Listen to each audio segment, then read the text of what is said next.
Can you tell us and bleep it? Yeah, I'll tell you guys and we'll bleep it. But you didn't. I got About right. fouled. Did you hear Maddie back there? I got fouled. I was the leading scorer on the team. I got suck.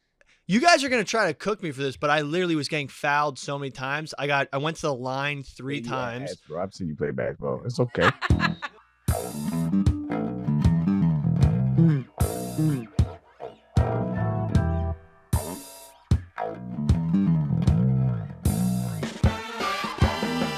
All right, we're back. It is October 17th. I missed you guys a lot last week, and it's good to see all of you. Big T, good to see your face. Billy, good to talk to you. Arian, good to see you. I thought I was going to see you this weekend, but Arian had bigger fish to fry in Knoxville, Tennessee. And you looked like you had a great time, though. I'm not knocking you. I'm glad that you had a good experience in Knoxville. I've heard reports that Arian had a great time in Knoxville, Tennessee. Can you confirm these reports?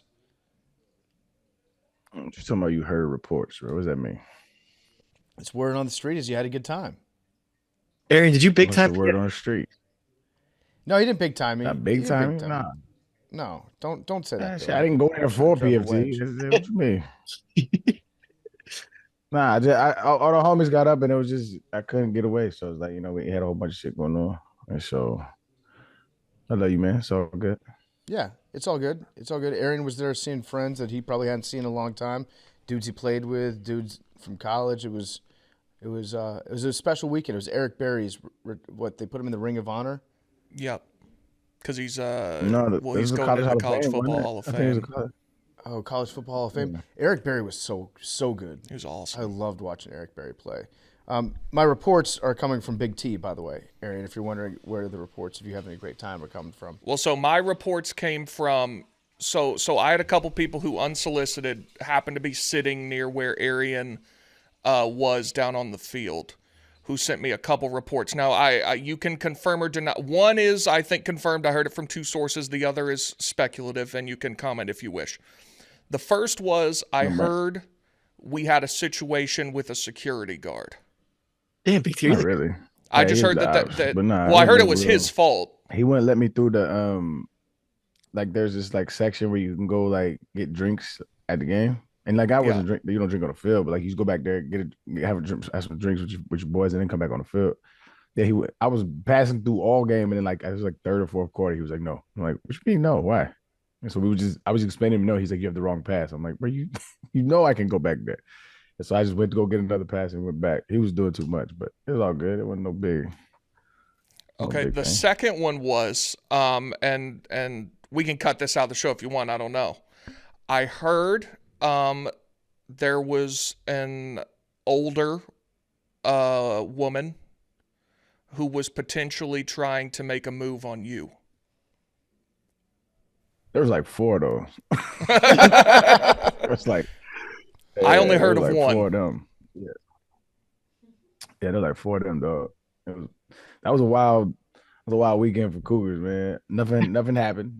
But I did get past that a few times by older ladies. I just knew that was your type, so which I is my didn't bag. know. It is my type, but I wasn't on that time. I wasn't, you know what I'm saying? I wasn't trying to do all that. I was just there to have a good time. I wasn't trying to take nothing down. It was, it was just a good time with the boys, man. I didn't have no female. Hell yeah, dudes rock. Interaction like that. Mm-hmm. That's facts. What's it like when a Cougar makes a pass at Arian Foster? Because you got good hands, so I would imagine that you're likely to catch it.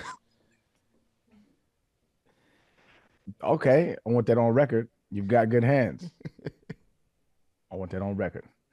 I don't know. It's regular. You can tell. You could read the room, check the temperature. She wanna highlight at you. So sometimes I bite, sometimes I don't.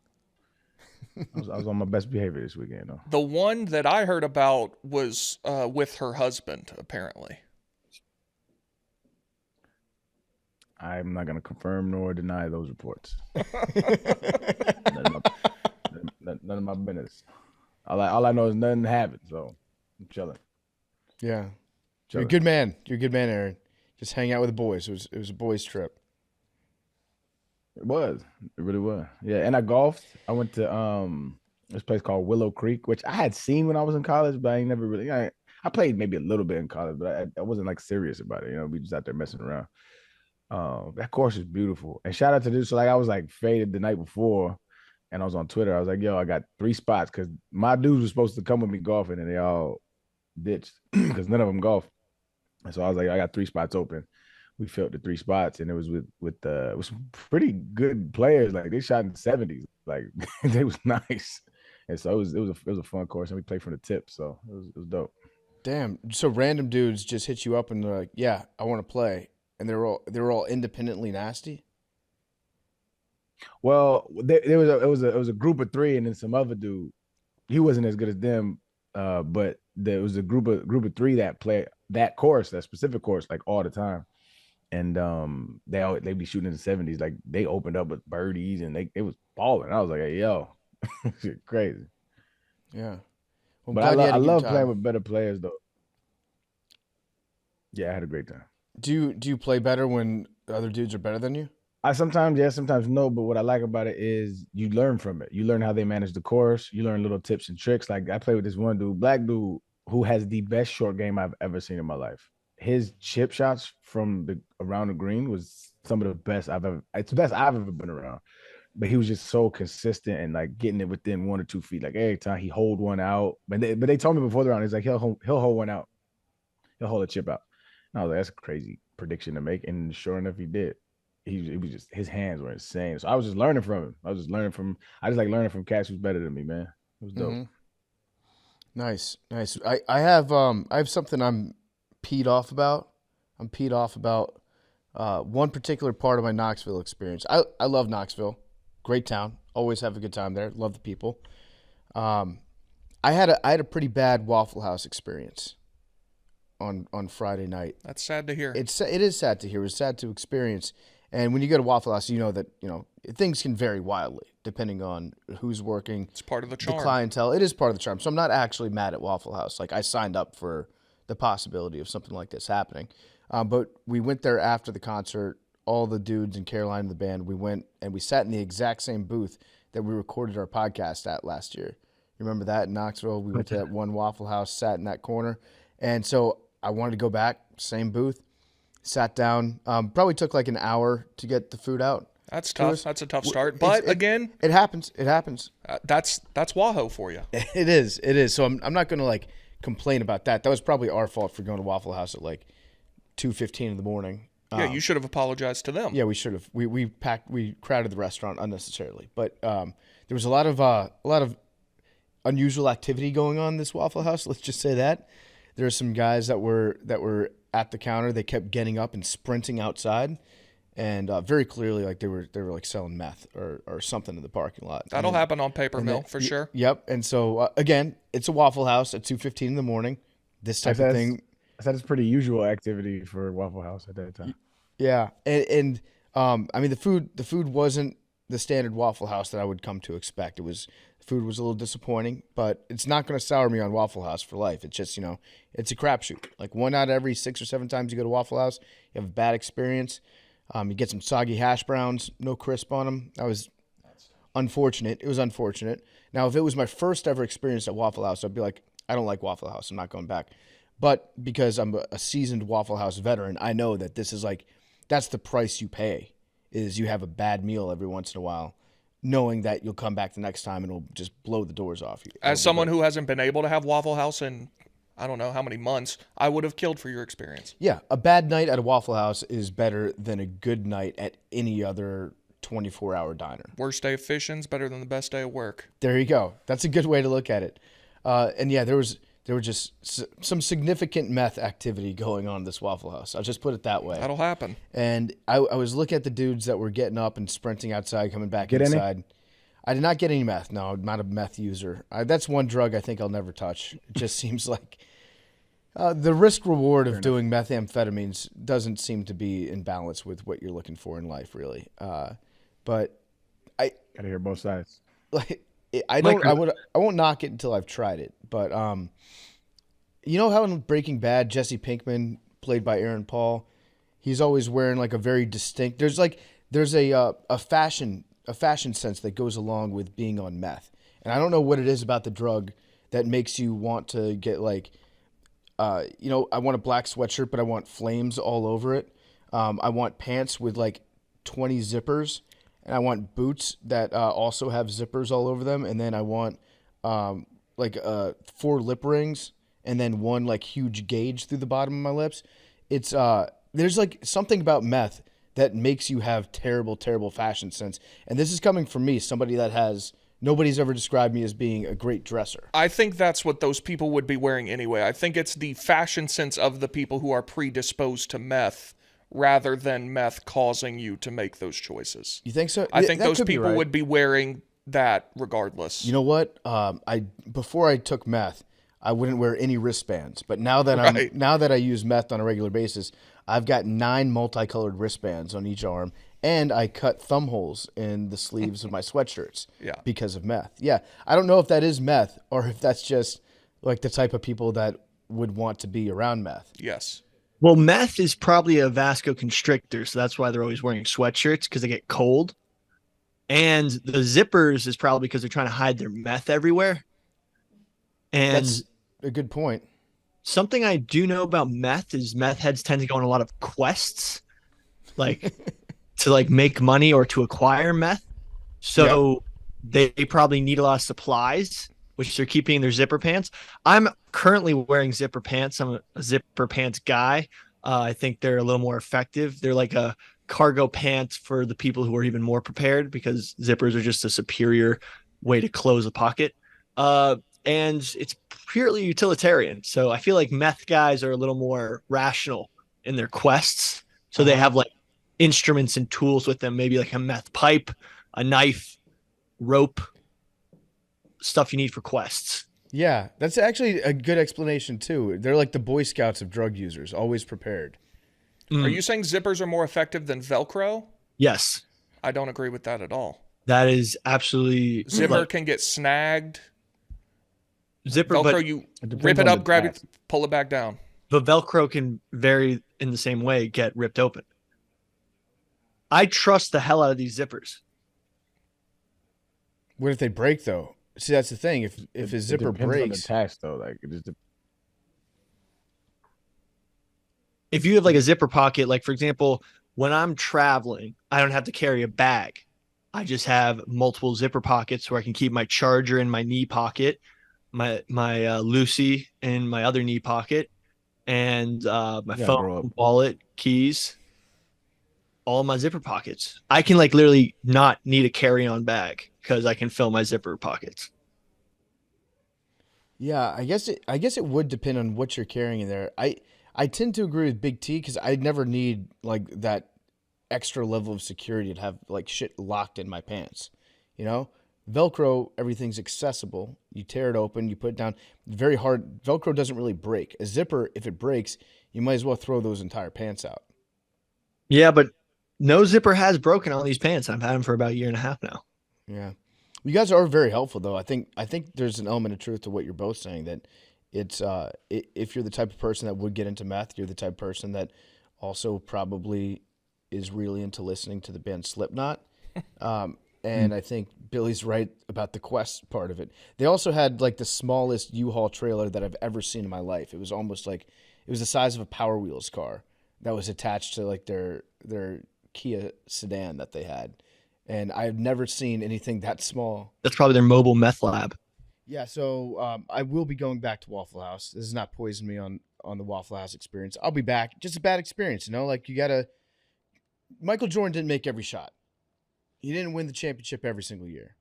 So you just got to trust the process and go back. It'll be great the next time. But I wanted to get into something else that happened over the weekend. And real quick, Yep. real quick. When y'all was talking about zippers, it just reminded me that this is a wild fact. Like almost every zipper has that YKK on it. Have you noticed that? Yeah. No. So it stands for, I didn't know, it stands for Yoshida Kogyo Kabushi Kikaisha. It's Japanese for Yoshida Company Limited. And that all zippers are made by the same company? I don't know about all, Yeah. but the majority of zippers do have YKK on it. So that's what it stands for. That's a good business They to be in. That's crazy. I'm looking at mine right now. YKK. they're Yeah. the largest supplier. I think they ship because like all the clothes made in China. I think they buy their zippers from these guys.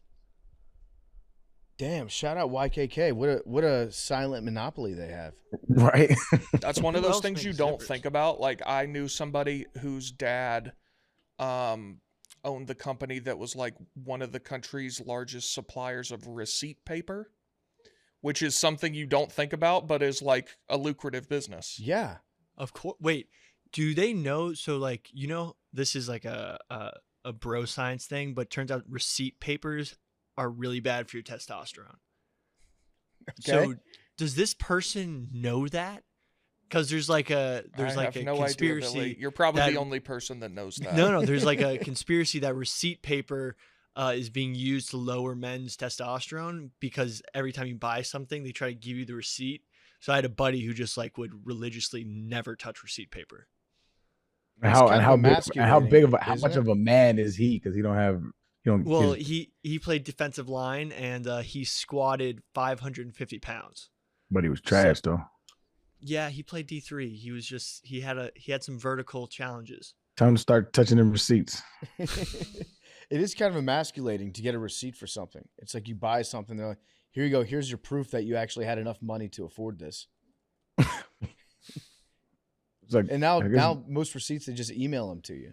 it's good for April 15th, Yeah. ain't it? Hormone is, disrupting yeah. chemical bisphenol is in all those receipt papers. All right, so how about this for an idea? Zippers, we start a company that's a rival to YKK, and it's a zipper company that raises your testosterone. Because think about where your zippers are, right next to your Oh, balls, shit. right?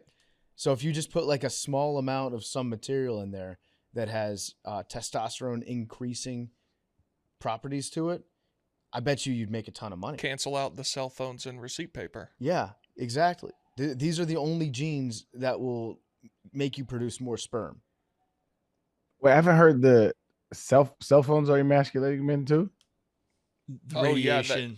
Like, yeah, radiation and stuff. Obviously, it hasn't been long enough yet to like really know, but apparently, like, it could be pretty bad in the future. Just having in your Wait, what do pocket you all mean it the hasn't time. been long enough? We've had Well, cell like- phones for like 20, 30 years.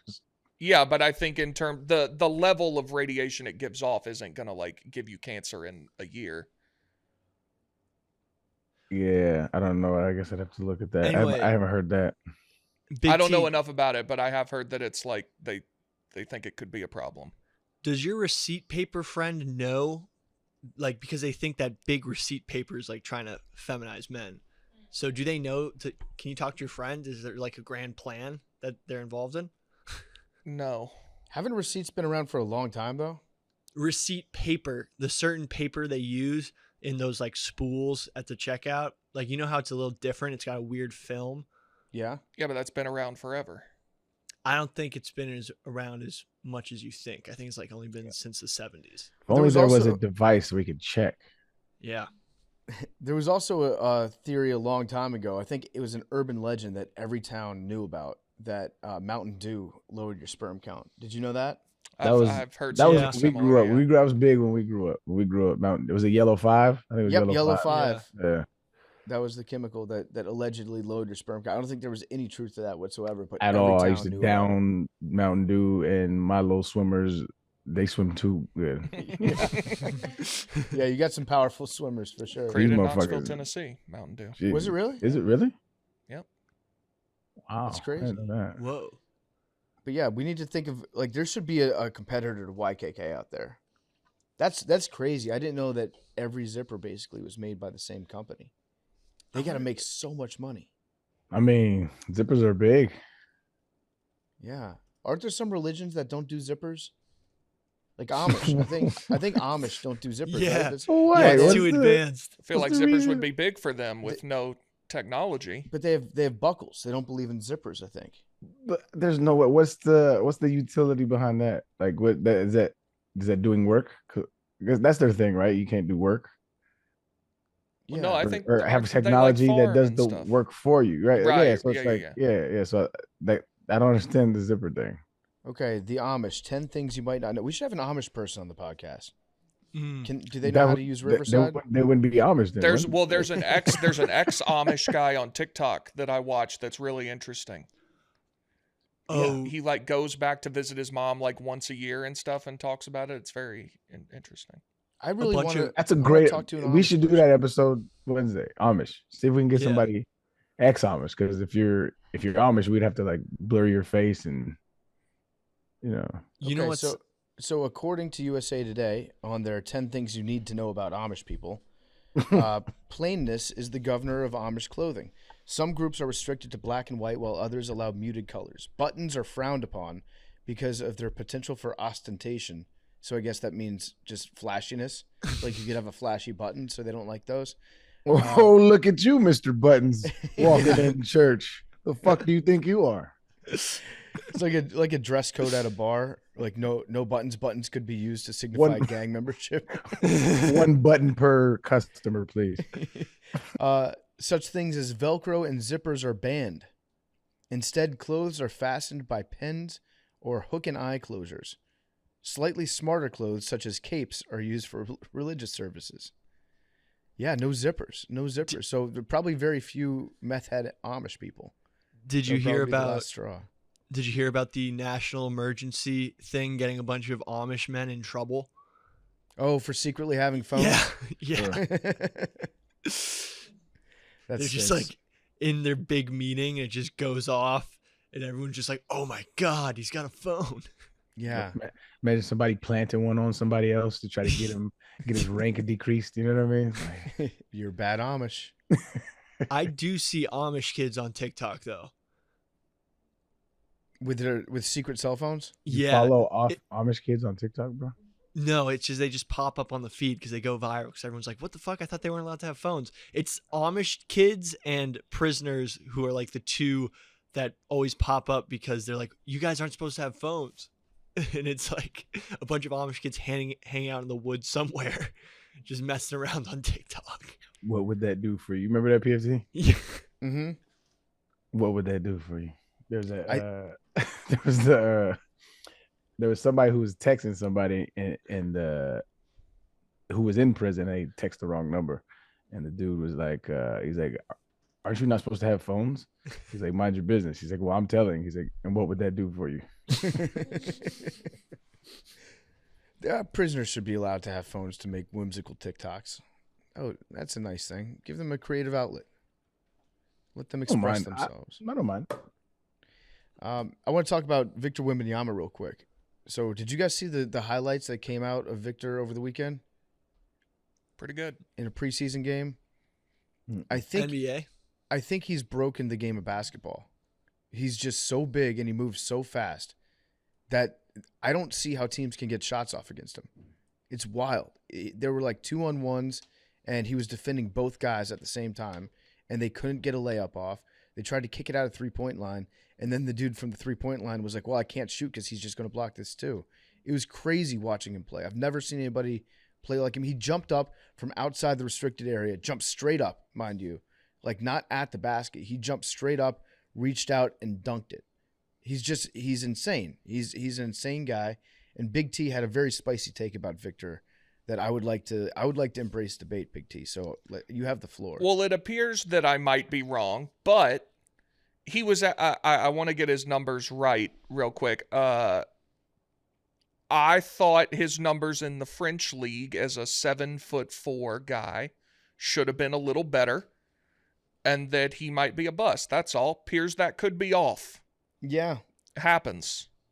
What were his numbers in France? His numbers from the preseason game were 23 points, 4 rebounds, 4 assists, and 4 blocks. Whoa. That's pretty nuts. It doesn't tell the whole story, though, just with his blocks, because it's the shots yeah. that they're not taking sometimes. Also, Yeah, there was he one looks clip. like a creative player. There was one clip. His heels were almost on the line of the paint, and they were playing the Heat. Yep. Yeah, the Heat kept passing the ball to the corner where he was, and they wouldn't shoot the three because he could have blocked it. Yeah. And he How was tall is standing he? almost in the paint. 7'4". with the Yeah, longest this- arms this you've ever man's a seen problem. and the biggest hands you've ever seen. If he stays healthy, he's gonna be an issue. Like he just his movement is he's like he's taller, he's a taller KD. Yeah, He there was moves another well, one. he shoots well. Wow. Yeah, he can shoot too. He Ooh. called for a lob standing behind the 3-point line and took one step and caught it and dunked it. Yeah, and he didn't even really have to jump to dunk. Yeah. Jesus Christ. Yeah, this guy's going to break basketball. He really is. I put a bet on the Spurs to win their division, which is it's like them, New Orleans, Dallas, and Houston. Bro, he's too and Memphis. tall to be Euro stepping like this. Holy Yeah. shit. I'm watching that lob. If he stays healthy, I don't see how teams can play basketball against him. He It's has crazy. handles too. He got that thing on a string. It's crazy. Yeah. Okay. And it made me so mad watching this, knowing that the Wizards were like one number away from getting him. It was like 50-50 Wizards or Spurs at the very end. And the Wizards could have had him and we lost out. Like he's just going to transform San Antonio for the next 10, 15 You years. knew if damn he stays well healthy. the NBA was not letting him go to the Wizards. No, that in fact, I would say that if there's one franchise they did not want him to go to, of Yeah. any franchise, it would probably be the Wizards. They got to rebrand. They got some of the shittiest uniforms in sports. Yeah, agreed. Oh, I don't agree with that. Okay. Who's I like their who's worse? who's worse? I mean a ton. Just in the NBA,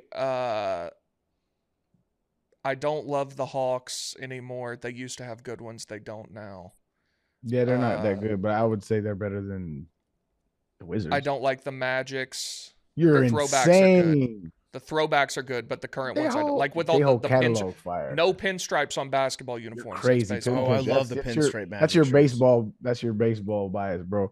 That remember the old Shaq pinstripes, bro? Fuck out of it with Penny. Crazy. Penny. Them shits crack. Those weren't bad, but the new ones I don't like.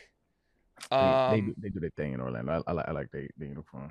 I'd have to look up and down, but Wizards, bro. Oh, so maybe their I'll- uniforms are have they- fine. They're whatever. I really like their logo that has the Washington Monument in it. That's a good logo. Oh, the one that looks like a butthole, kind of. Does it? Yeah, it does look a little bit like a butthole. These teal with this weak ass, horrible Wu-Tang W. This shit ass. Yeah, when they did the rebrand and changed the Wizards, and they put that like Horrible. really angular magician in there, Horrible. you knew that the team was going to stink for the next 30 years. They You have the can't be worst good. uniforms in the NBA, and it's not even close. I agree with you. I think that they do. There's I'm trying to think who would be second place. The Raptors don't have great uniforms. No, they're not the best. I like the old school one with their little shitty dinosaur on it, but Yeah. that could be nostalgia from Vince Carter and Tracy McGrady. You know what I mean? Yeah. No, Could those be were that. sick. But they had I also had that starter jacket when I was growing up, so maybe I'm a little biased. like Nets purple, don't have too. great uniforms either. But Wizards, I think, are the worst. Nah, Wizards I are like so that. bad that they kind of stopped being the Wizards, and they're just like we're just gonna put Washington on our jerseys and hope that people think we're still the Bullets. Oh, a the bad Jazz name. uniforms now suck. Yeah, Jazz stink. yeah, okay, yeah, that's Um, up for consideration. So, but you Thunder look at, are very basic. like what like when you hear Washington Wizards, that's like it feels like some off-brand like team name like that the movie script couldn't get the rights to from the Yep. league. You know what I'm saying? It's Wizards. That's what I Yep. think about the Commanders and the Guardians. I actually think that the Wizards are the least consequential franchise in professional sports, like the least That could be relevant. true. There might be one or two hockey teams you could toss in there, but let's throw hockey out of the equation because hockey is not like the least relevant hockey team is just that would win hands down no matter what. Like the Coyotes are probably the I most think- irrelevant team. I But think the Royals are in there, yeah, but they made two World Series. They won a World Won one. Series not too long ago. but I mean, before and after they've been horrific. Yeah. And even like, whether they're good or not, nobody cares about the Royals. Mm-hmm. A's. Damn, Yeah. Denver used to have dope. Denver used to have dope uniforms when the Kemba Mutombo times. The Them shits rainbow was ones? fire. Yeah, them Multicolored, shits yeah. was fire. So if they came out with those now, people would be like protesting outside. Oh, what? Oh, because the I think gay. they still have it as a throwback. Do they? I think so. It's a good Shit uniform. fire, dog. It's Why pretty does sick. gay equal rainbow? I don't understand that. What does that have to do with anything? It probably goes back to actually I don't know. Maybe the Stonewall riots. I don't know when they adopted the don't rainbow know. flag. When Isn't it did supposed to be different colors for different like gays letters? I'm not adopt? sure. Like L is one color, B is another color. T. I don't know. I don't know Legend when that's. says that it all started with a single parade in 1978. Harvey Milk, a San Francisco city supervisor and the first openly gay politician elected to office in California, asked his friend Gilbert Baker to create a symbol for the LGBTQ plus community. Milk wanted to reveal a new design at the Gay Freedom Pride Parade in San Francisco that year. So I guess it was some guy who did it. That Because like I have this on my first album cover, it's called Flamingo and Cobalt. I have like tears coming down my face. That is the rainbow, and people are like, "Oh, you're gay," and I'm like, so like it's the spectrum. I'm a science lover. It represents the electromagnetic spectrum, the visible light that we can see. That's why I designed it. Like, Yeah. but Oh I my also wasn't God. really into the law of LGBT. So I guess I don't know. My that's still my icon to this day on all my social networks. It's a fire. It's a fire piece. But When I don't know. Isaac Newton left that prism out in his room and started observing the light go through, he's like, "Man, this is gay as shit." Well, that's what I was thinking about Pink Floyd. I still think he was gay though. I think Isaac Newton was gay. That would make more sense too. Yeah, he never had no bitches. He stayed with his homeboy who they just sat up and did equations for years, like in the same room, because there wasn't like multiple rooms in their little place, so it's like you just doing equations all day. Maybe I don't know. No, I think they had way more rooms. Like Isaac Newton. yeah, I feel like bedrooms and sleeping separately was like a big thing back then. You know what I'm saying? They slept in the same little place. They From, did. to my knowledge, yeah, that's why. Like, I'm like, it's gotta be gay, bro. Like, you just stay with one dude for 30 plus years. Can you Do you be think sexually attracted to numbers? He used to like calculus. Like, you have to, like, it does it like the calculator out by itself, like to the 100th place or whatever. He used to do that shit for fun, like on some weirdo shit. I mean, not some weirdo shit. He's fucking brilliant. If it wasn't for him, a lot of shit don't pop off. But that shit's wild to just sit there and get off on doing numbers. I guess everybody got their thing, you know what I mean? I mean, didn't we do an episode on him and like realize like only a man who gets zero pussy could make all that up? Yeah. Is that what we decided? Yeah, it's decided. Possible. It's known. What do you guys think is the hottest number? 69. Okay, that was a toss up. I mean, Single number, single digit.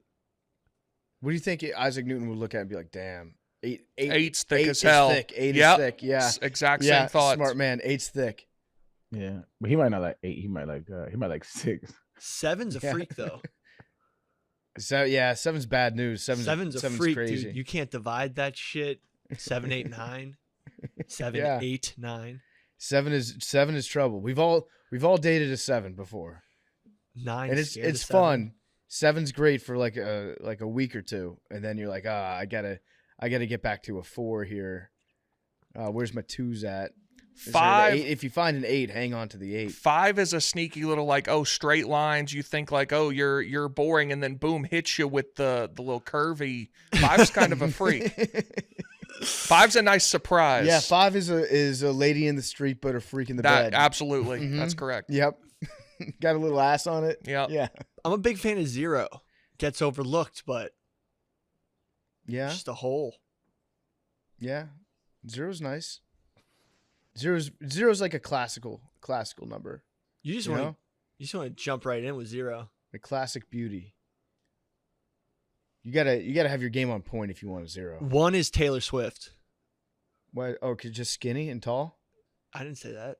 That's what you meant. That's what you meant, Billy. She ain't got no cakes. Know what you're saying? No cakes. No cakes. 2, the opposite of 5. 2, you see her, you're like, wow, I bet she's amazing, and then you meet her just square. Yeah. So 2 is bad, All flash. which no sucks because substance. 2's my favorite number. Is it really? Yeah. Why is that? Just always been a 2 guy. 2's a good number. I like 2.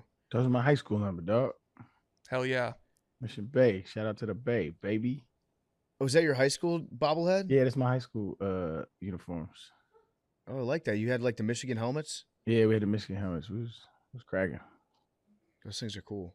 So what I missed out on a lot last week. Let's start with you, Billy. Tell me what you're up to these days, because I heard that you're in a basketball league right now, and I also heard what your stat line was in your first game, and there's going to be a video coming out of it, and they asked us to guess Billy's stat line. And Billy, don't answer what it was. I'm not going to give away what it was. We're going to help promote the series here. Yeah. But just going around the room. Big T, you've played basketball with Billy. Arian, you've seen Billy play basketball. What do you think Billy's stat line was in terms of field goals attempted to field goals made in a 20-minute game? Is this an organized like the Hoboken League, or is this? Yes. Okay, so Billy, I bet attempted. I got 2 for 7. I was going to say 4 for 13. I can't wait till you guys see this game. I can't wait till you see it. Did you see it? I haven't seen it. No, so I can't wait to see it myself. No, but I know what your stat line was. Can I you know tell what us I and know what bleep you're it? gonna go for, but like literally, it's so explainable, and I can't wait for the tape to come out. Okay. Can you tell us and bleep it? Yeah, I'll tell you guys, and we'll bleep it. That's But you didn't. I got About right. fouled. Did you hear Maddie? I, Did you hear Maddie back there? I got fouled. No, what You happened grin, was you in, Maddie. You grin, you in. I was the leading scorer on the team. So I y'all got suck. You guys are gonna try to cook me for this, but I literally was getting fouled so many times. I went to the line 3 You times. ass, bro. I've seen you play basketball. It's okay. No, I'm not ass at all. I'm the Also, fucking you leading are. the other scorer. team had 3 girls on it. I Yeah, had Billy went five. for- I had 5 offensive rebounds, which were my own shot, because I was getting hacked and just putting shots up to try to get the foul, but they would never call it because I literally was getting. They let the other team hack me as much as they wanted to because they had. Because they were girls. I will They give. had 2 girls on the Wait, team. is that true? Yeah, but they were caught. You're They playing in basically a just let the co-ed girls basketball foul the league? shit out of us to make it like fair. Why I are will you give playing in Billy a co-ed this. basketball league? I didn't think it was a co-ed league, but they were like former college players. These weren't. Look, well, you'll check the tape. This wasn't like. It's no excuse for the number he put up, but I will give Billy that the refs in that league do not call fouls. Yeah. So, but like for example, 6 shots were just me getting my own rebound and putting up another shot. So like it wasn't like I was taking them from 3 and missing. Well, it seems like And plus those should go in. Yeah, wait. No, but when you're getting hacked, I was getting hacked the whole time. Like, look, we can watch the tape, but it was like egregious. But I'm the leading will scorer watch on the the tape. Barstool basketball team, so I don't care about your guys' comments. I don't know Okay. if that's the like, compliment you think it is. Dude, I was the leading scorer in the game. I'm not like I put up 18 shots, but literally probably 8. I went to the line 3 times, so that negates 3 shots. It's so funny. He knows all these details. Like he had it in the Well, because holster. I He was knew ready to everyone was go. gonna cook. Like when that comes out that you shot 18 times and only made 4 shots, it was like, well, yeah, because no one, like I'm trying to go up, and then I get my own rebound, and that's like 2 shots, like from like layups that were like I was getting hacked during. Man, shit funny, man. Okay, so we'll bleep out the actual numbers, but yeah, I can't wait for this video to come out. Sounds like it's going to be great. I can't wait to watch the film. I mean, it's gonna be amazing to watch, but like I'm not ashamed of my performance at all. I had like 4 steals, 2 blocks, like 11 rebounds, We're going to fact You out check there all blocking this. women, bro? 12 rebounds. I had a double easy, so I have no shame. The best is when you ask Hank about his first experience playing basketball with Billy, and Billy's first shot was a 3-pointer that was just the hardest line drive that he's ever seen, and it bounced off the top of the backboard and then bounced out to have a rebound past the 3-point line. I've seen Billy go coast to coast for a layup and throw it so hard off the glass it ricocheted out to the 3-point line. And Billy, I got listen, fouled no on one, that no one's too. saying you're a bad athlete here. No one's calling you a bad athlete. I have no shame in my game. Everyone's gonna try to roast me, but I get buckets, I get rebounds, and You do not get I buckets. I get buckets, dude. I'm the leading scorer. You Have we went ever 4 played for besides? 8? I saw you play, Billy. But what people don't understand is I was You're playing not a good center back. that Why, game. why is this? Why are you so? You're not a good basketball player. It's okay, bro. I have game, dude. I'm not like people are saying I'm trash. Like I'm literally the leading scorer on the team in this office. You're not that good at basketball. Billy. Yeah, of course. I'm not a college player. Like I'm not like. That's Do you think okay. you're the best basketball player that works at Barstool Sports? I mean, stats speak for No, themselves. I work at Barstool mean- Sports. Also, so does Patrick Beverly, Yeah, true. Good point. Guy in the Keep NBA, forgetting a couple that. college basketball players. It's a Mark good point. Titus. I am a very serviceable Yeah. pickup player, and I will die by that standard. Okay. And I will Arian, give if Bill- you'd like to come play with us when you're in New York next, or when we're in Chicago, Yeah, I do think that the New York office could absolutely beat the Chicago office, even with Mark Titus on your team. I'm in the Houston office, so I don't know. Yeah, Billy does give his all. I will give him that every time he steps on the floor. dude, I'm a workhorse, bro. I put in 40 minutes last game. That was To be- every single minute. To be fair, every team needs a Billy. It's going to do the dirty work, grind out the rebounds. Yeah, I mean, I know that I'm not going to be, but like people are going to see that stat line and be like, oh, like I'm a ball hog. Like if you watch the tape, it is me right under the basket, finding a gap in the zone and then going up and just getting hacked the fuck out of. Mm-hmm. Finding a gap in Well, the zone. we gotta do a game. We gotta do a game in Chicago. It looks like the office Yeah. is going to open up like soft launch this week, and then more next week, and more the week after that. So we got to get a game going up here. I haven't seen it. When it? Cause I'm gonna make my way down there. Excuse me. When our studio opens up. Come up November. Mm-hmm. Like right before Okay. Thanksgiving. Yeah, Okay. Sweet. yeah. Arian, I had a question for you. Because I didn't look up your team's schedules when you were in the NFL. Did you ever play in England? Did you play a London game ever? Mm-mm. Mm-mm. Yeah, that seems like it's every year coaches learn about travel and how time zones work, and then they learn a very valuable lesson and they don't make those time zone mistakes a second time. But the Titans flew out overnight on Thursday and then played a game on Sunday in England, and then got their ass kicked in the first half and came back. And it happens like every time a team goes over there for the first time, they're like, we're just going to be tougher than time zones. Like Mike Vrabel's entire strategy was time zones are for pussies. Let's just have a tough mindset and get through it and get out of there. And it seems like the body doesn't actually work like that. I've actually done a lot of reading on circadian rhythms recently and when your body reaches peak performance. I'm curious to know if you ever looked into that, like in terms of sleep cycles, like when your body has its like optimal temperature, when it's at its most coordinated. Have you ever done any studies in that? Learn me. So yeah, it's like your body hits its peak physical activity in like the late afternoon, early evening. That's when you're best. And if you try to like perform in the morning, if you have a game at like 9 a.m. on your body's internal time, then it's going to be all fucked up, and your brain's not going to communicate properly, like the right signals to your body. It's not going to absorb and retain information the same way as it would if it was later on in the day. And it seems like coaches just they have to learn that lesson the hard way, and then they go back and they fix it. Now, playing in the Central Time Zone in Houston, you probably didn't have to worry about that very much because you go out west and it's like, okay, whatever, we're just 2 hours earlier. Or if you go to the East Coast, it's just 1 hour, so it doesn't make that much of a difference. But going overseas feels like it would be, I don't know, you would want to get as much time over there as possible, right? Yeah, to acclimate your body. You should. They went over there and played the next day. They left on Thursday night and they Okay. got there on Friday morning, and they didn't go to sleep all day Friday. So they tried to just like stay up all day Friday, go to bed at a normal time Friday night, and hope that they woke up on Saturday feeling great, and then normal bedtime Saturday and wake up on Sunday. Why would you That- do that? It's not enough time. It's not enough time at all. I think Don't the usually reason- people like go practice over there for a week? Sometimes, yeah. So the Ravens went over there, I think, on Monday to give their bodies as much time. But if you just go over there and you try to power through that first day, their strategy is like, we're going to sleep for 8 hours on this plane ride, on a 7-hour plane ride. That's not going to happen. You're going to be lucky to get like 2 hours of sleep on that plane ride. That would be a dream scenario if you got 2 hours. And then by the time Friday rolls around, you're just going to be a zombie all day. and then you're gonna wake up at weird times, and it's gonna fuck you up. But yeah, teams don't pay attention to that shit. They should.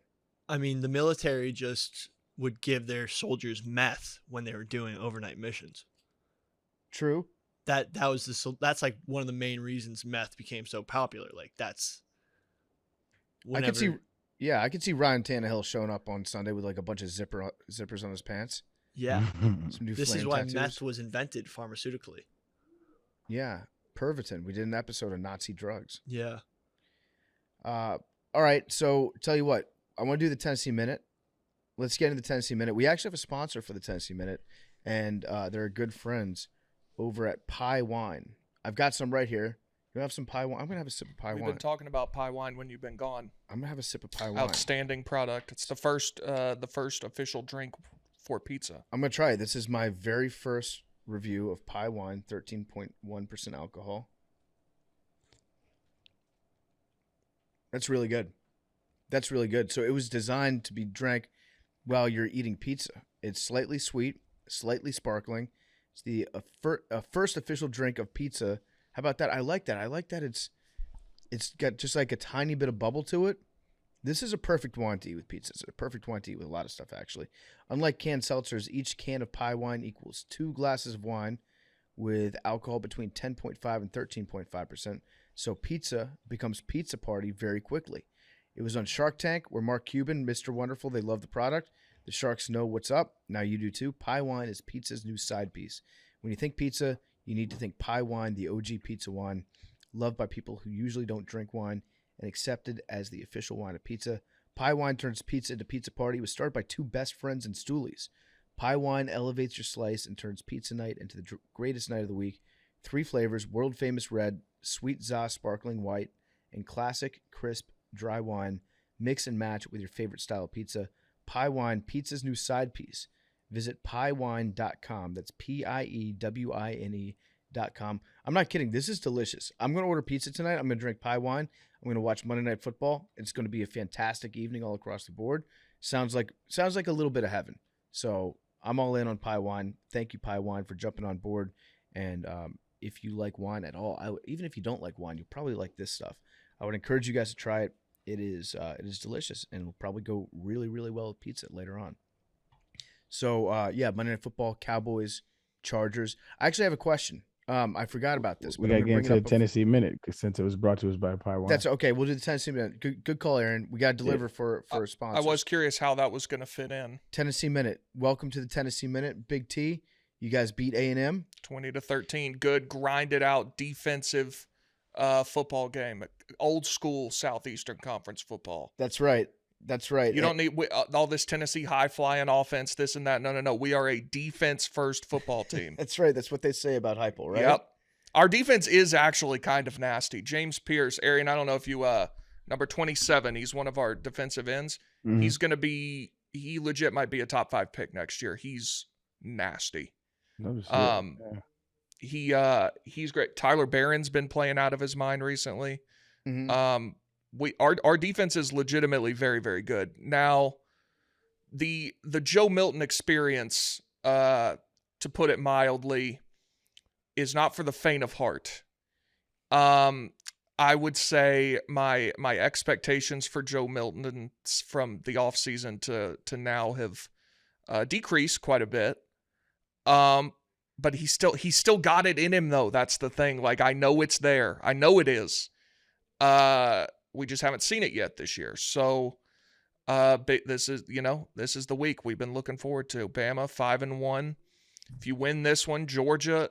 I mean, Vandy was giving Georgia a game, and now they've lost Brock Bowers. Georgia in Neyland is a very winnable football game. Mm-hmm. If we get past this one, if we win this week, I am putting the playoff back in play. Okay. The playoff is in play if we win this Saturday. That's huge. Yeah. That's huge for you. You actually believe that? Oh, absolutely. So Georgia without Brock Bowers, they're beatable. For sure.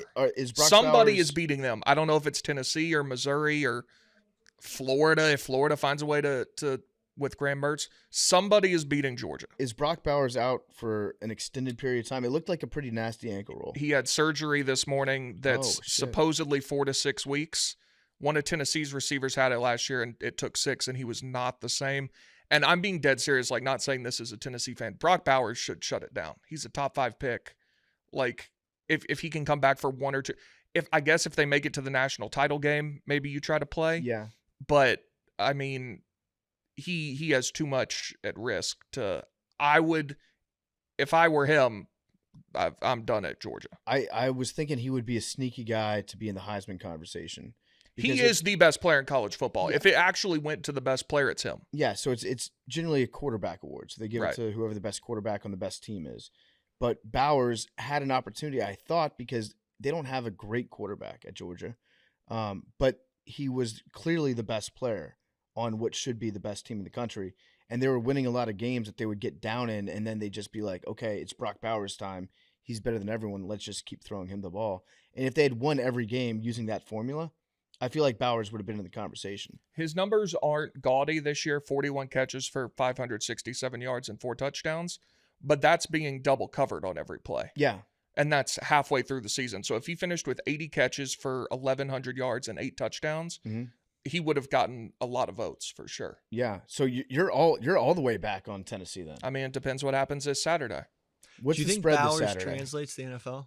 8.5. Yeah, he's Yeah. going to be fucking nasty. You talking about is the tight end for Georgia? Yeah. Yes. Oh, absolutely. I don't know. So, I feel go like- on, Billy. For what reason?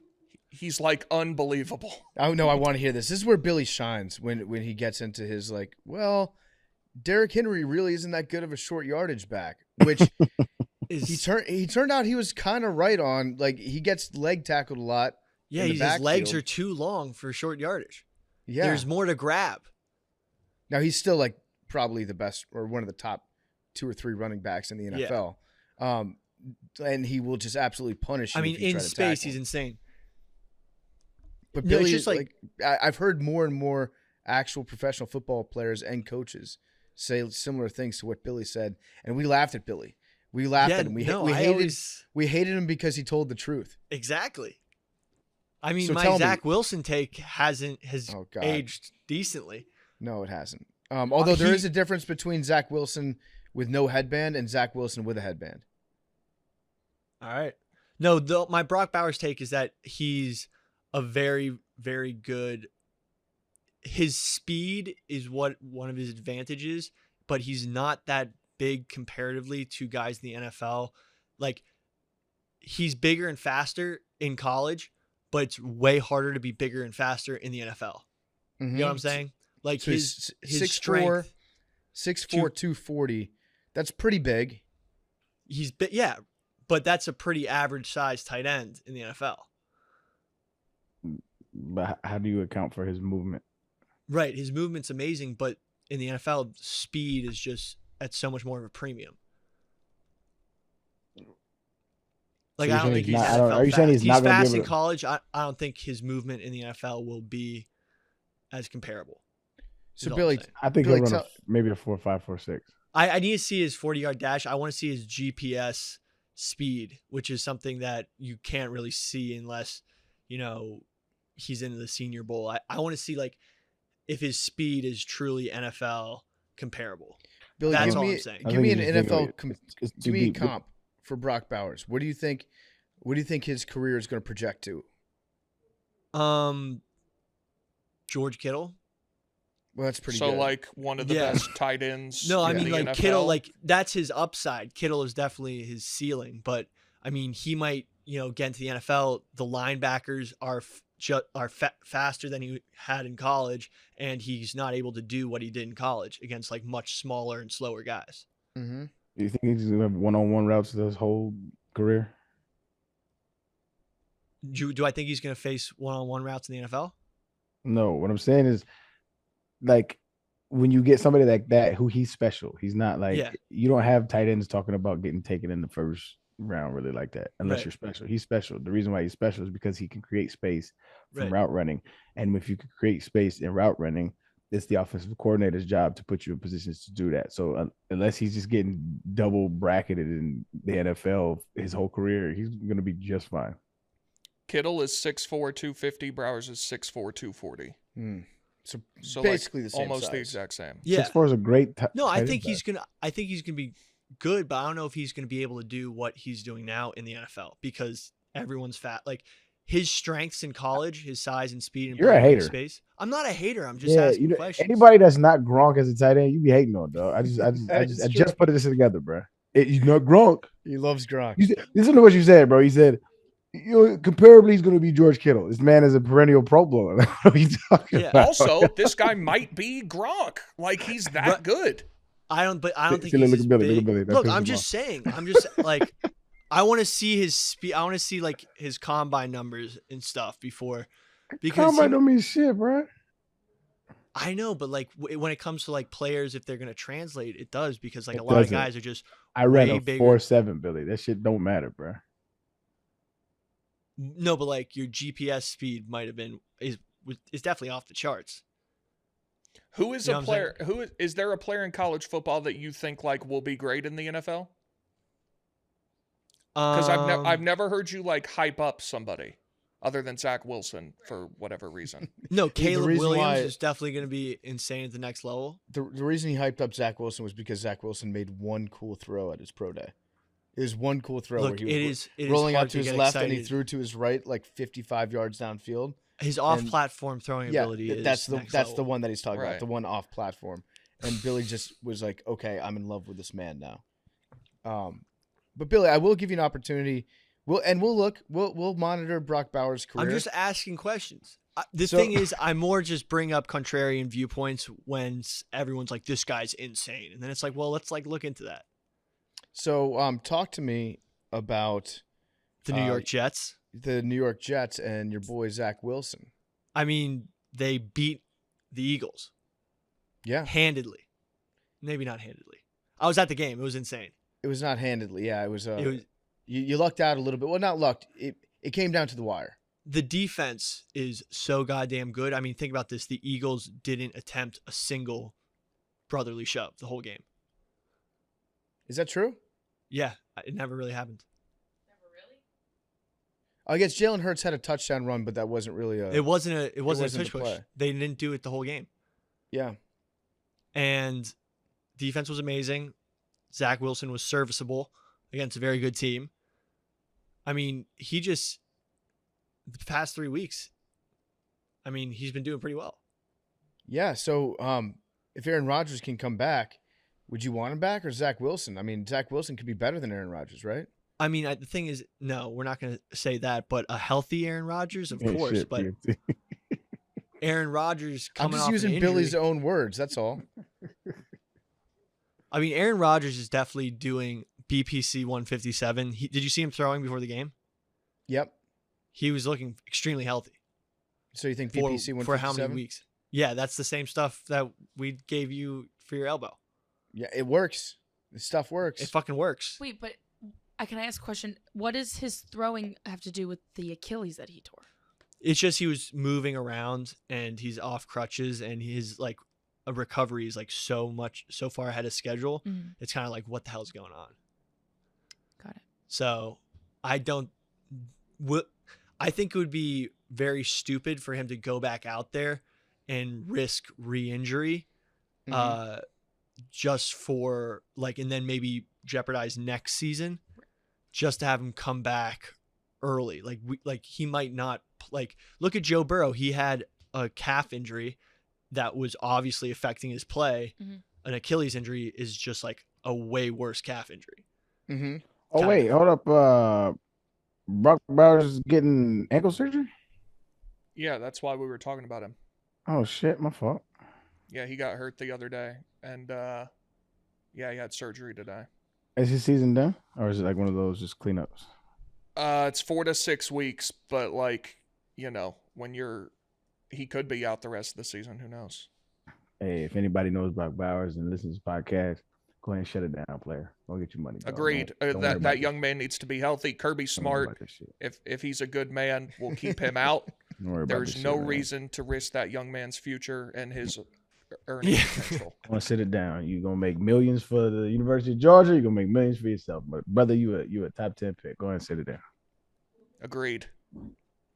I like where your head's at, Big T. Yeah. I do. So you got Alabama coming up I'm looking out for in you Tuscaloosa. as a player. He's looking at you because it'll be better for Tennessee if you don't. I'm play looking him. out for both. I want that young man to have an outstanding career. Yeah, In the somewhere NFL. somewhere far away from Yes. East Tennessee. Yes. and preferably outside of the NFC South, also, right? Unless it's with the Falcons need to just keep stockpiling Kyle Pitts, Drake London, Bijan Robinson, Brock Bowers. Eventually, they will be good enough that they won't need a quarterback, and they can just have all these offensive weapons that are like too big to fail. Yeah. Call it the Bear Stearns offense. I like that. So yeah, Brock, do the right thing for your future, for yourself. Shut it down. Let somebody else win the national championship. That'd be fun. Can I go back to one thing quickly on the Jets? Yep. The Eagles fans, it was so MetLife comparatively is pretty close to Philly. Like compared to other stadiums. So Eagles fans always You mean, travel by well distance? to MetLife. Yeah. Yeah. So seeing all those Eagle fans in the stadium and then seeing them being so hyped the whole time and then just slowly get their soul destroyed and having to get on NJ Transit and try to get home after was one of the funniest things ever in the world. Like Philly fans always have this like everybody hates us attitude and are just like kind of cocky recently, but also like, you know, quote unquote Philly trash fans, like terrible to visiting teams.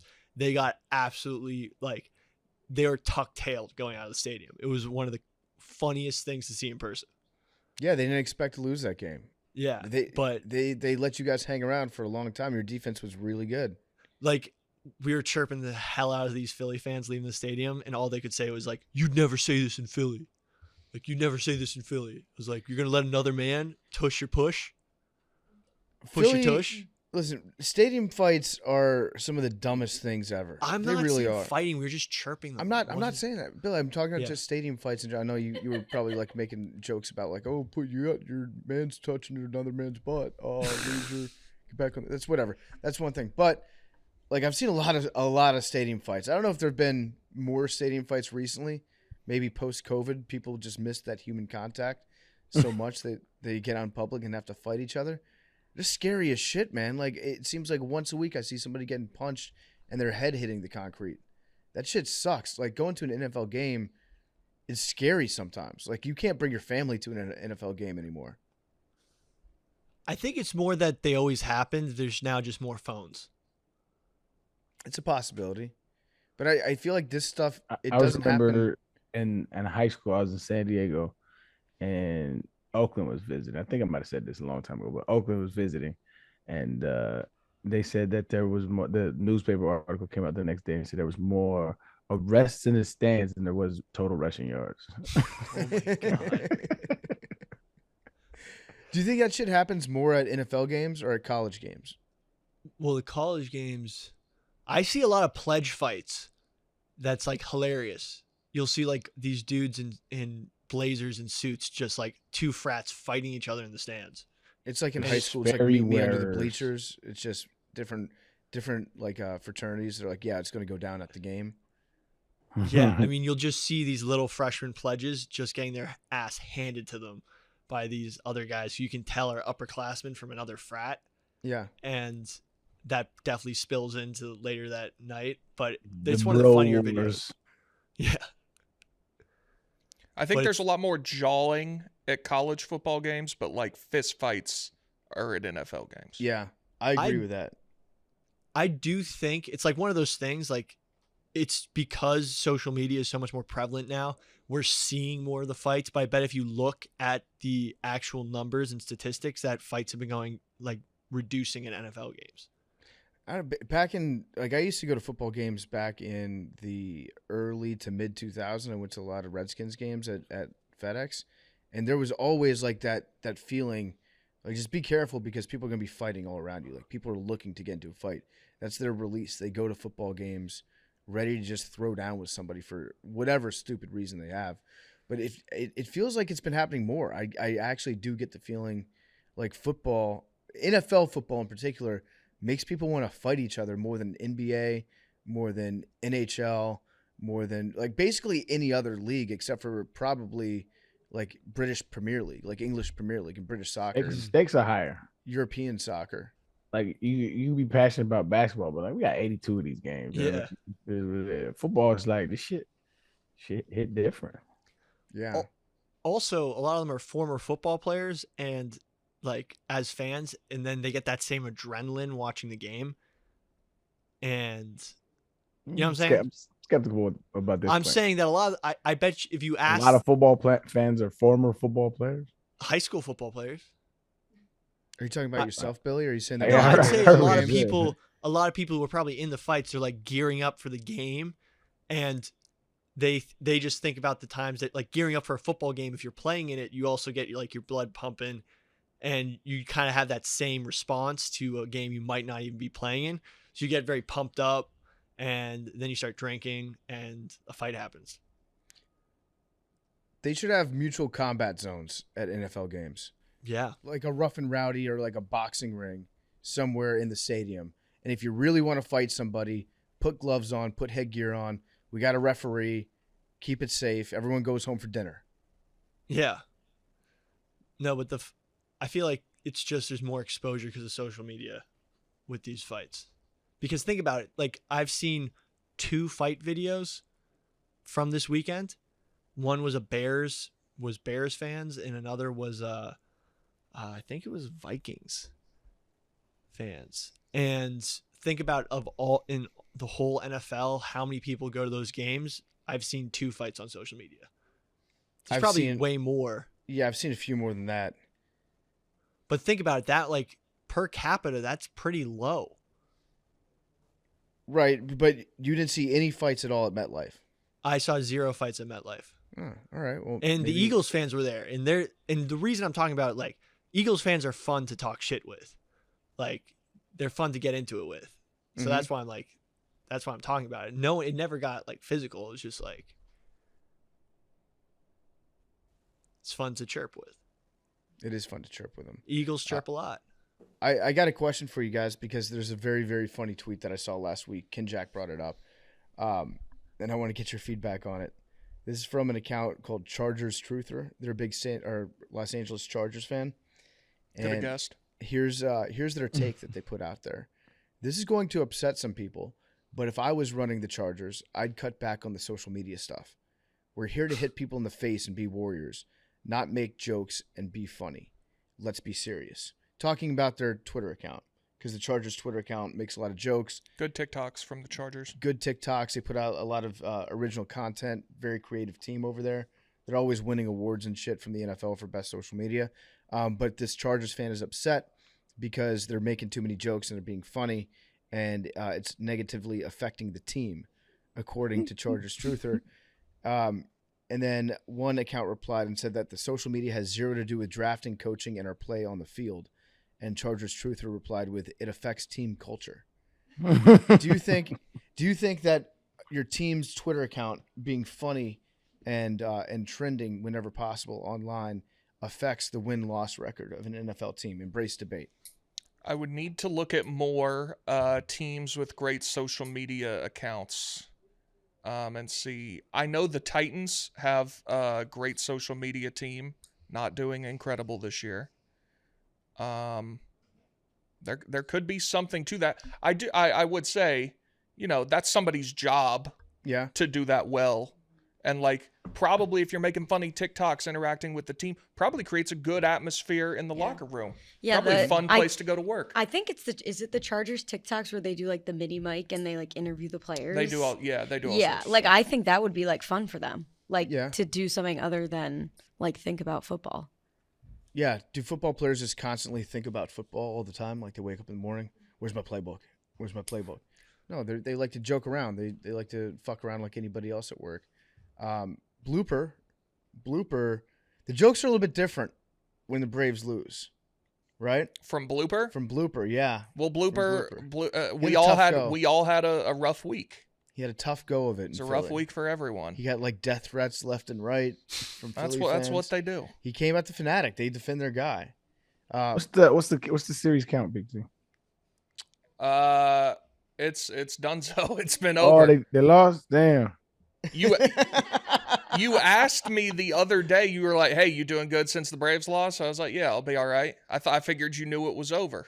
Big T, I was 7 drinks in by then, bro. That's fair enough. But I appreciate you answering and letting me know where McClung Tower was. That I've had multiple course. classes there. Of course. No, I will say if you're a fan of who's the worst team in the NFL right now? Is it the Patriots? Patriots. Panthers. Are the Isn't it- Patriots the worst team?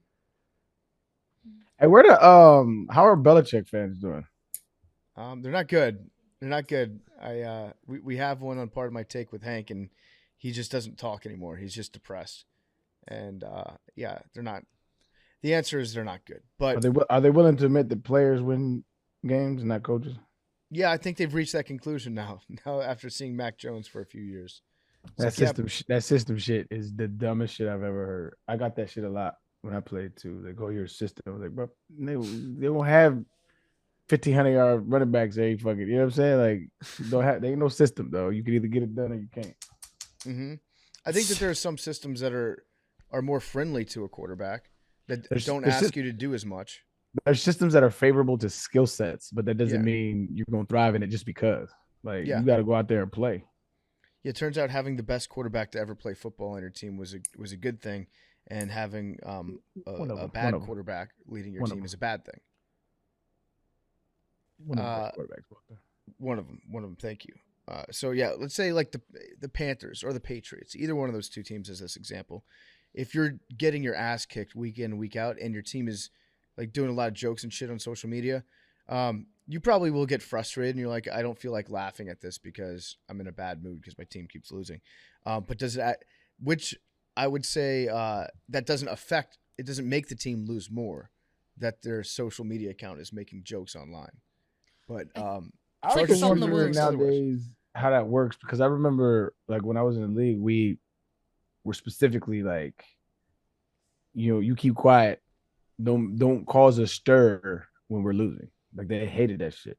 That's across the board. So like, but now like with how the NFL is marketed via social media, like I wonder how they take that now, where it's like the social media team, your job is to you get engagement. It doesn't matter. Even if we're winning or losing, you still get engagement. I wonder if they have the green light for that. That would be cool, actually. It's so wild how coaches interpret social media now as opposed to like probably 7 years ago. Like football coaches in general, like you're seeing, high school teams, college teams, have more of a social media presence. They want their players to have more of a presence. Like you have TikTokers, like guys doing TikToks in college locker rooms, which I feel like if, an old school coach would be like, I can't, like, imagine telling like an old school football coach, like, Buddy Ryan, that there are going to be guys dancing on camera in the locker room and showing it to the whole country. I mean, Shadur Sanders put up a link to his new merch at halftime. Do we think that was him? Or does he have somebody running his Instagram? I think if he has somebody running his Instagram, they probably have to be smart enough to not do things Correct. during the game, It's right? his fault either way. Yeah. I'm just curious if he really did go into the locker room and do that at halftime. I don't see nothing wrong with that. Like, I just don't. There's nothing wrong with it as long as you Because- don't blow a 29-0 lead. That's not why they blew the lead, though. You know what I mean? That's true. That's what bothers me, is like when we lose, we look for excuses as to why, and then we're gonna use that as a scapegoat. But like, I check my phone every halftime. Every halftime I check my phone. I was on social media, but my brother would watch all my games, and he was very specific about like watching the defense and certain tendencies that I maybe wasn't seeing. He had insight to me in my game that my coaches could never have. So I was always checking my phone at halftime. Even sometimes during the game, I'd have somebody go get my phone and let me know what my brother said. All the time. Really? And so it's like, yeah, all the time. So he knew what he was talking about. He would give you like valuable information. Yeah, he told me like I remember one game, like he's like, yo, you're too close to the line, take a half step back. They shooting this gap, they doing this. Cause like a lot of time, like coaches, they don't have like our running back coach. He's worried about what the chess game is going on within the game, right? He's worried about running back rotation. He doesn't have the time to sit there and analyze just my game, right? Mm-hmm. I understand that. So I don't get much feedback, and a lot of running back coaches know what the fuck they're talking about anyway.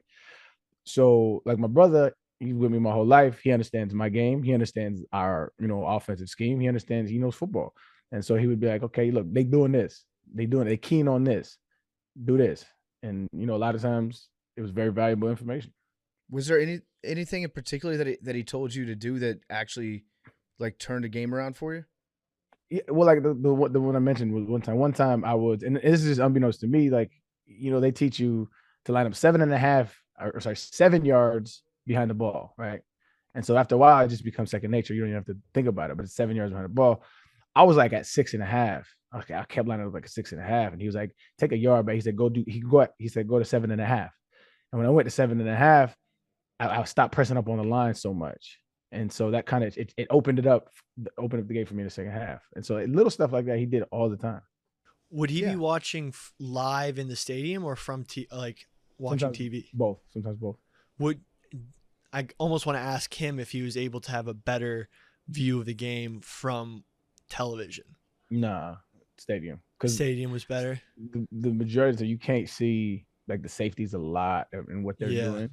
But in the stadium you can. It's like sometimes it's hard to see what coverage they're in when you're watching it on TV, right? Because they zoom in and they zoom out, and there's people out of frame. But in the game, I can tell you in 2 seconds when the ball snaps, what coverage they're in.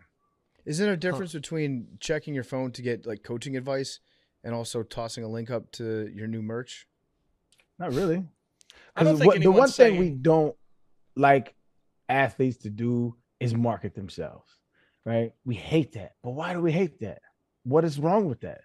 There's nothing wrong with the kid thinking about his business, to me anyway, in the middle of a game. I just didn't. That shit wasn't available. But like it takes 0.2 seconds if he did do it, right? Or if he can even have at halftime have somebody else do it. At halftime send the link because it'll cause a stir. Like, but he could not even be thinking about the shit, right? But we hate kids marketing and branding themselves. We hate that shit. But there's marketing and branding all over for everybody else all the time. I don't disagree. Saban has commercials running during the game all the time. We just don't think none of this shit. Like, it's always a problem when players do it.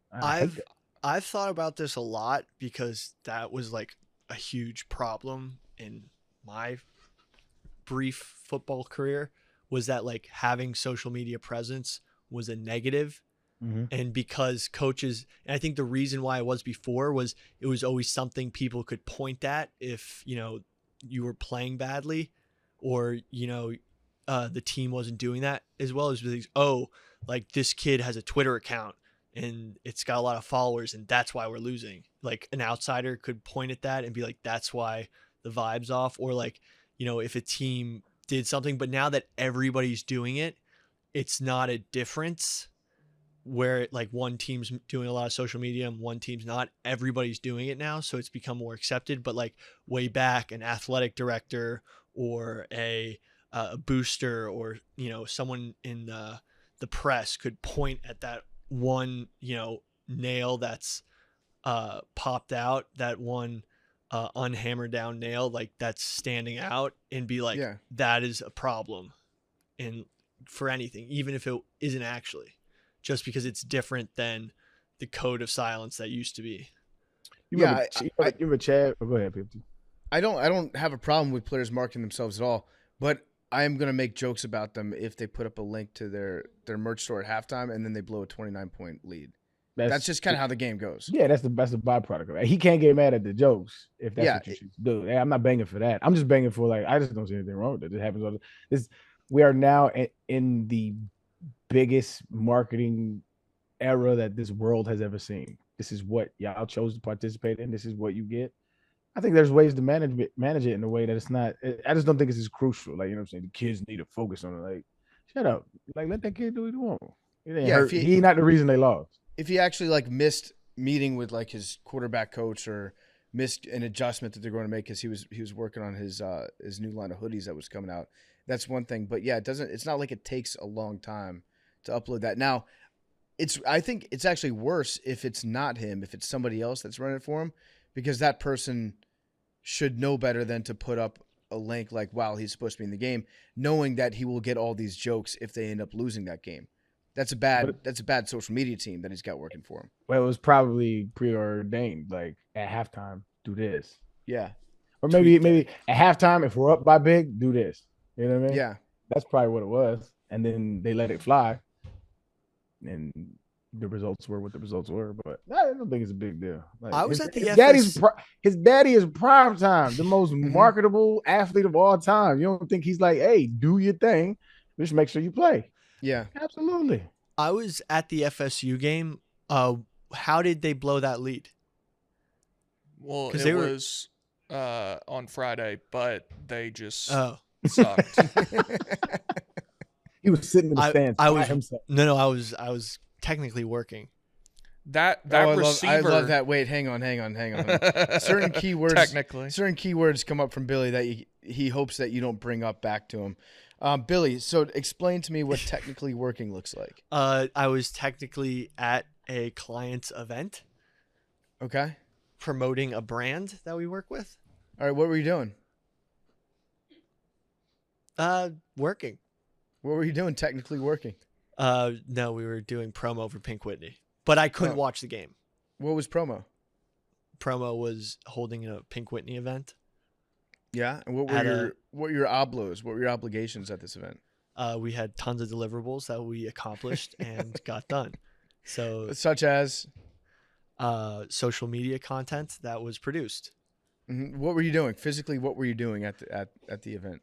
I was trying to get potential consumers to use the product I was promoting. And how were you By doing also demonstrating how to use the product. You're doing and product demonstrating- demonstrations. Okay. Yeah, I was doing product demonstrations, and Where was this? it was at a business that served our product. An establishment. Okay. An so it was at establishment, An yeah. establishment. And at said establishment, I'm just curious to know what kind of establishment was this, Billy? It was a very fine establishment with a very wide variety of potential consumers and customers. Okay. Like, And say so you was at getting this faded. God damn. at this establishment, Billy, were there happened to be any television screens? Honestly, in the certain section there was only one, and they weren't playing the Stanford game. Okay. I just want to know how did they blow that lead? Like I haven't had time to look it up. Their defense gave up a shitload of yards to a great receiver. That kid, he had nothing at halftime, right? Yeah. He had all 240 yards, whatever it was in the second half. I believe so. I was also at an establishment on Friday night, but I went back. I watched highlights. I don't think he had. I believe any he yards in had the first 0 half. yards in the first half. Yeah. He was insane. And that catch he made over Travis Hunter was that Stanford receiver like 10 years ago had a very similar catch. Forget who it was against, but behind the back pinned against the guy. I'm gonna say it. That was great coverage by Travis Hunter. It was, yeah, he had to, I mean, reach over. If he would have turned around. Yeah, it was great coverage. Just turn your head, stick your hand out there.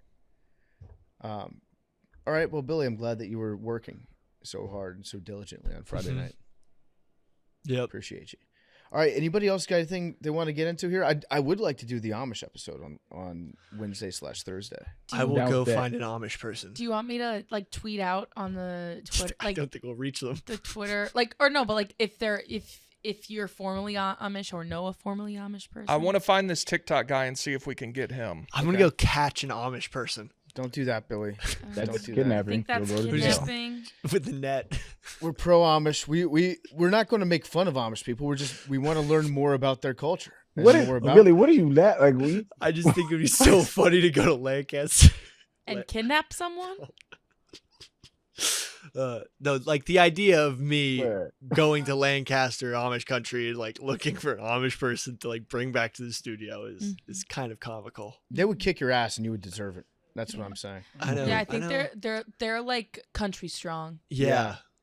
You're Could city you- boys. You're city you- boy tough, could but you- they're country strong. No, but like think about it. They've never left like their Amish community, so like you'll take them to the real world basically for the only time unless they do a Rumspringa. Unless they do are also farmers markets. Yeah.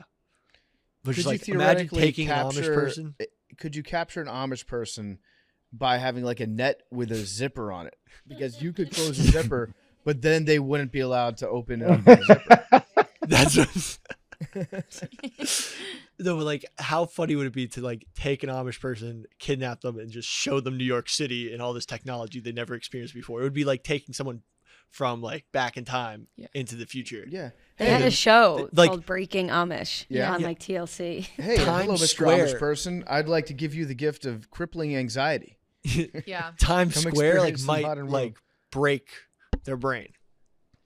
Yeah, I'm actually genuinely curious to know. I think Amish people, my hypothesis is that they're happier, is that they have Totally. happier lives across the board than us. Totally. Yeah. There is one more thing I wanted to get into. This is probably more of a question for Mackenzie and Mad Dog because you guys are more up to speed on the trends on TikTok and all that stuff. And Big T, I'm sure you'll have an opinion about that. You probably already have an opinion about it. The silent walking phenomenon. Going for silent walks. It's a new trend. Have you heard about that? No Oh, clue yeah, what yeah, you're yeah. talking about. It's where you go for walks without your phone and no earphones, no nothing.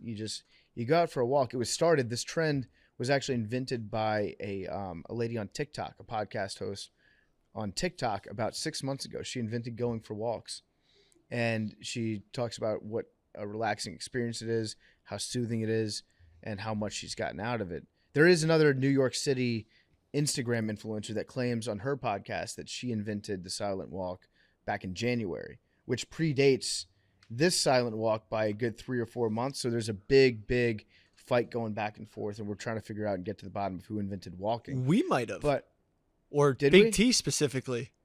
the hot girl walk? Yeah, just say Well, I that it didn't was invent that. Yeah, oh you didn't? We could get involved in this and get credit. I did see this on TikTok or like on Twitter of the TikTok. I love the lack of self-awareness in this Yeah. trend. I do too. I I do too. And the New York Post knew exactly what they were doing, writing an article about it. Like they write these headlines just being like, we are going to get 100,000 quote tweets on this post that we put out about this girl that claims to have invented silent walking. Yeah. I get it. Like I get what she's trying to say and like whatever, like pretending like that has never existed before, but yeah, no. Also, I think it's like kind of unsafe for like a young adult woman to like just kind of go walking around, especially like New York City, just like no phone, nothing, just like raw dogging it. Like I feel like at least have your phone and just don't use it. I don't know. That's just my take on it. Like I went on a walk around Manhattan yesterday and left my AirPods at home on accident, so I was just kind of, no headphoning it. Like in my opinion, you can't like be a young woman like that and just like walk around no phone, like no nothing. Like what if you go missing and no one knows where you are? Remember when I got chased last year? Yeah. Like yeah. This could be a kidnapper trend. Yeah, good point, Yeah. Billy. We need to Yeah. find out who started this. It's like, okay, girls, heads up. Brand new trend, no phones. yeah, And leave your also phone at home. We're putting blindfolds on, and you don't tell anyone where you're going. That's a big part of this too. On the other end of that though, like the girls or anyone who walks around with the AirPod Maxes in, like the over the phone or over the head headphones that are like noise canceling, that's almost like Psycho. that's almost more unsafe because you have no sense of what's going on around you. Right. That's on the other end of that scale. Yeah, That's no sound wild, gets in at though. all. Yeah, couldn't which is so scary imagine. to use in New York. Again, like that's a very just wear your freaking headphones Yeah. and go on your walk and listen to your podcasts, specifically this one. Like just Mhm. I mean, there is a lot of science though to back up taking time with zero stimulation That's on like- your brain yeah, like meditation, like to that's train great. your own thoughts. Because I'm gonna invent silent shitting. Have you guys ever done that? No, that's the worst. shitting I without a don't phone. know that I could. I don't think Yeah, I could no. Shitting without a Uh-uh. phone. No. Haven't done that in a good 20 years, brother, and Yeah, don't plan no. on it. We used to do it all the time back in the day. All the time. Like I took every shit for the first, I'd say 17 years of my life. Nah, I had, Without you a had the phone? flip phones around from like when I was 15. Magazines Yeah. too. Shampoo Yeah, the- bottles. Flip phone. Yeah, so I was big on reading the backs of shampoo bottles. But even then, cause conditioner we had bottles. we had Game Boys and shit. You know what I mean? Mm. I had something. I wasn't in there just staring at the wall, though. Hell no. You know what? I Do mean, you think that newspapers.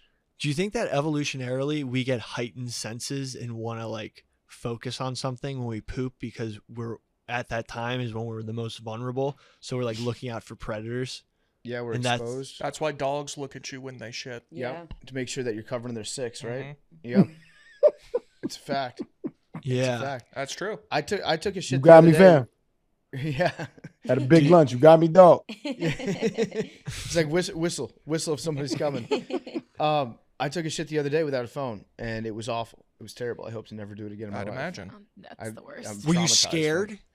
from it. I was scared. Yeah. Maybe that's primal. I was You scared just that get I was kinda going to be there scared. for a while. I was scared, like I kept pooping, and I was like, I hope this is done soon because this sucks. I'm so bored. I wish it could just be a fat shit, get in it, or a fast shit, get in, get out, get back to real life. Instead, I was just in there like staring at the wall. There was a shampoo bottle that was in there, which I took a glance at. I perused that, and besides that, yeah, there's really nothing to do. It sucked. Making paper origamis out of toilet paper and shit. Were you guys ever like? Have you ever brought like a physical newspaper into the bathroom? Well, that's the Oh, OG. yeah. Where, all the right, time. but like, have you guys ever done it? All the time. I used to all the time. Don't anymore because I have my phone, the world's Right. greatest newspaper. When we was growing up, there was like magazines and shit in a lot of bathrooms. Yeah. Yeah, it was like there was like the Nasty, magazine now that I think holder. about it. Yeah. yeah. Yeah. that's There was kinda always nasty. East Bay magazines in mine. That was like a Yeah. big one. There was a Shout lot out of to East that Bays. though. I used East Bay to. was great. East Yeah, Bay, and man. then reading Rick Riley's column at the end of Sports Illustrated. I don't know about that, but I used to circle mad shoes in East Bay that I could never get. And then you make the cover, man. That's coming full circle, man. Shout out to life. Yeah. You that used is very to cool. chapter books. Do you mean books? Yeah. That used to be the best because you would never run it. You would never like finish a whole book. You could like get your I Percy was- Jackson on. I was Yo, reading man. something on my computer and and then Okay, I I'm just and it took me 1 differentiating just second. like chapter books, like Word long novels. books. Word books. Yeah, books with books. words in them.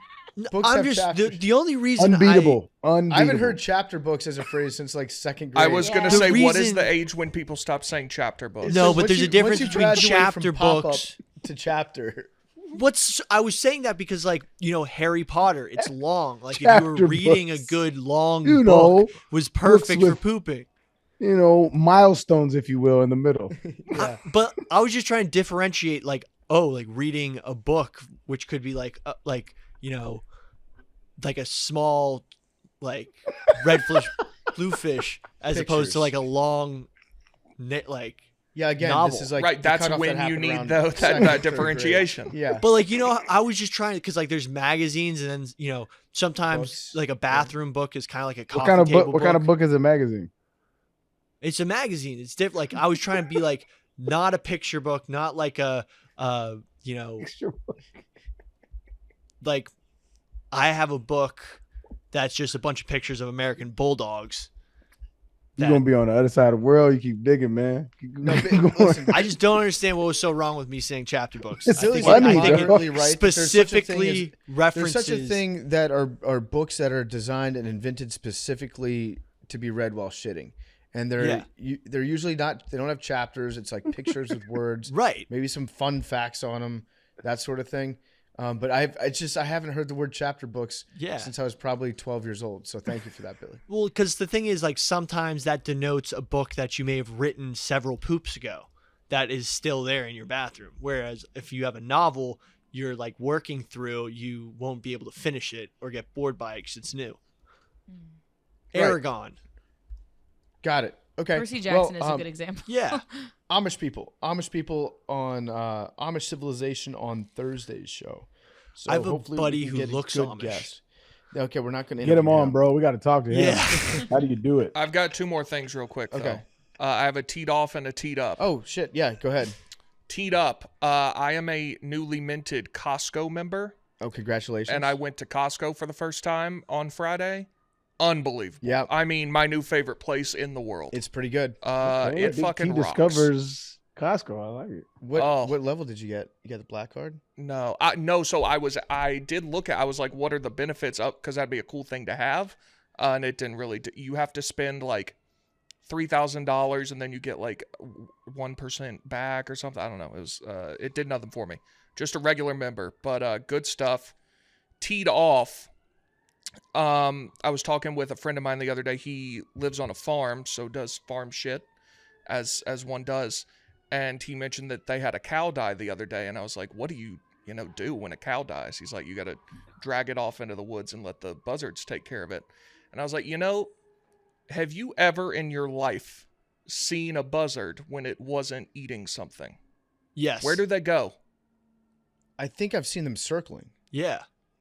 I don't, but like just out doing nothing. Have you ever seen one? I've never seen a buzzard hanging out. I've only seen them like circling above a kill or Right. something that they So- think is about to die. So Yeah. where do they go? I don't know. Never They- seen one. That I think that's a Is a government buzzard psyop. is a Vulture. buzzard a vulture? Turkey. Yeah. Turkey vultures are the most popular in the Northeast. I think I've seen one perched because they perch pretty high. They're some of the highest flying birds, Big T. So to that, they might not hang out in the lowlands. They might have perches on higher places where you tend not to see them. But I have seen them, I think, hiking. Like I just don't perched. think I've ever seen one not in the act of chomping. So Circling. I think it could be some sort of psyop. I haven't figured out for what yet. But I know. I've I never- think they I've never fly seen a buzzard really either. damn high. I was talking to a falconer, and he was working with a lot of birds of prey, and he was talking about how when he has to fly a turkey vulture that was injured as when it was younger, and they brought it into the nature conservancy.